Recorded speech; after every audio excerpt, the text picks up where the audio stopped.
Oh shit, what? Yo, what's going on, guys? How's it going? I didn't even know I was recording. But what's up? Um, I just saw this video right here. It says why Unreal Engine 5 is a big deal. We just watched the, like literally just watched the victory and death scene in Unreal Engine and then the hostage crisis. In Unreal Engine, we just watched those. That reaction should be up by the time you see this video. I really wanted to see what the potential for Unreal Engine 5 is. Unreal Sensei is who has uploaded this video.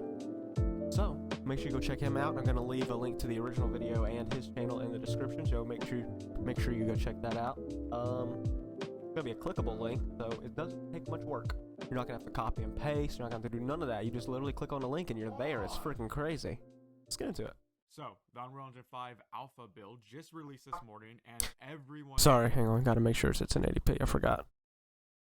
is freaking out. People are saying it's the next generation of gaming, and that the industry will never be the same. But the big question is, why is Unreal Engine 5 a big deal? Yes, that is a good question. Lumen and Nanite. Since the dawn of computer graphics, developers have tried to achieve Yeah, I have no idea what that even means, but I guess we'll find out. the elusive real-time global illumination.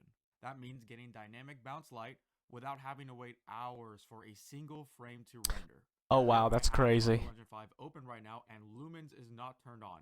This is what we used to get in Unreal Engine 4. Now, if I turn on Lumens, we immediately get that bounce lighting. And That is when we crazy. move it around, we can see that lighting being transferred over all the different objects.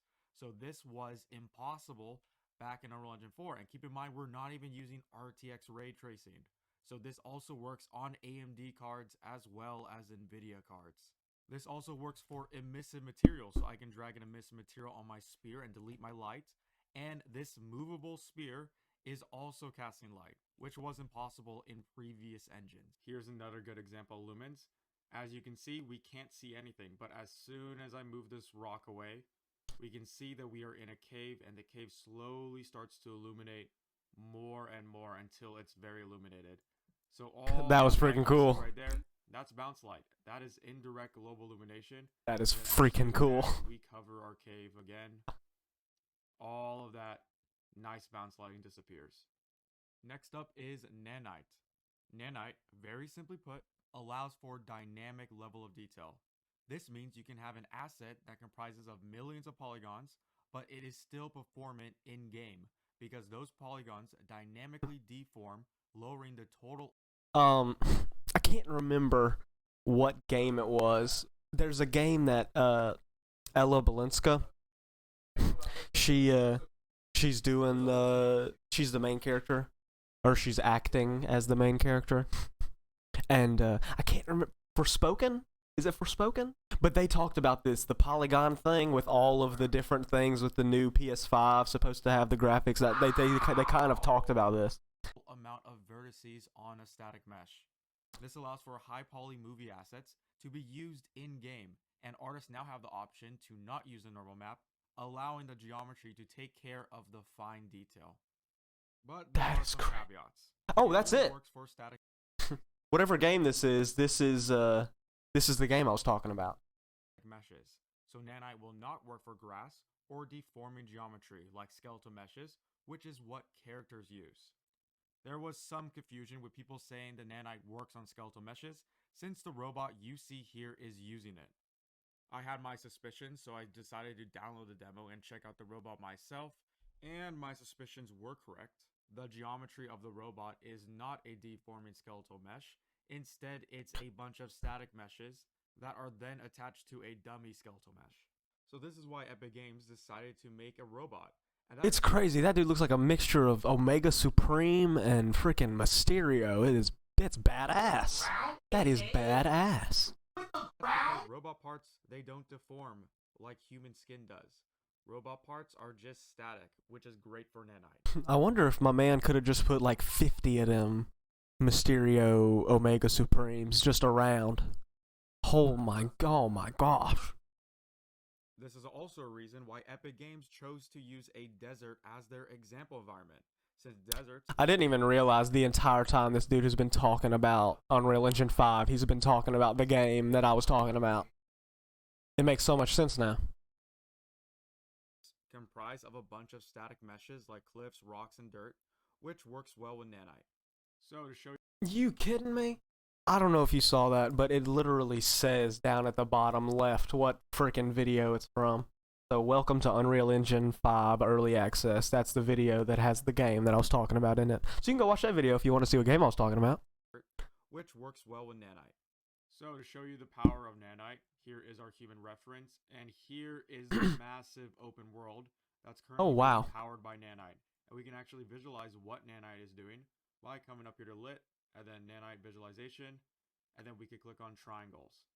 So here we can see that we're pretty much getting 1 pixel per triangle. So that is unheard of for a game engine. And if we zoom in, we can see that there is dynamic LED. So when we zoom really far, those polygons get bigger and bigger. But then when we zoom up close, It gets smaller. those polygons get smaller and smaller. That and is smaller so to cool. compensate for the detail the camera is trying to look at. So that's the power of nanite. Oh my Besides gosh. Lumen and Video games really just about to be at a whole new level, bro. Like, oh my gosh. nanites, we also get access to 15,000 free scanned assets, specifically the Mega Scans library. Right off the bat within Unreal Engine, we don't have to download a second program like beforehand. So if we go into our content browser, we go to add, and we can do add Quixel content. So we can bring in something right now. Let's go to 3D assets, and we can drag in any of these into our scene just like this, as if it's actually in the content browser, and Unreal will automatically start to download it for us and import it just like this. Yo. So if I actually zoom out, we can see that we automatically got our asset in. No hassle whatsoever. That's actually crazy. Great. I don't do 3D animation. This is complex as hell. But it looks badass. I ain't even capping. And that is amazing. What program do you know that comes with 15,000 assets ready to go? And finally, this is Unreal Engine 4's default user interface. And this is Unreal Engine 5's default user interface. The difference is literally night and day. I gotta go back. Unreal Engine 4's default user interface. And this is Unreal Engine 5's default. That's crazy. It looks so much cleaner. So you might be wondering to yourself, how do I learn Unreal Engine 5? Well, honestly, I wasn't really thinking that, to be honest, Unreal Sensei. But if you want to, for the context of your video, yes, I was thinking that. You are just in luck. Hopefully by the time you're watching this video right now, the Unreal Engine 5 beginner tutorial series is up right now on my channel. Link in the description Oh, lit. below. So if y'all are interested in learning this, definitely check out Unreal Sensei, his channel. And check out that series. I don't understand how people do that. Like, how do you... I don't know. If you like the video, make sure you like the video. And make sure you hit the sub button if you like the type of content. If you want to see more of this type of content, make sure you let me know down in the comments. Unreal Sensei and the link to the original video. Both of those links will be in the description very top. Clickable, no copy paste, you're good. Video games are about to be at a whole new level. See you tomorrow.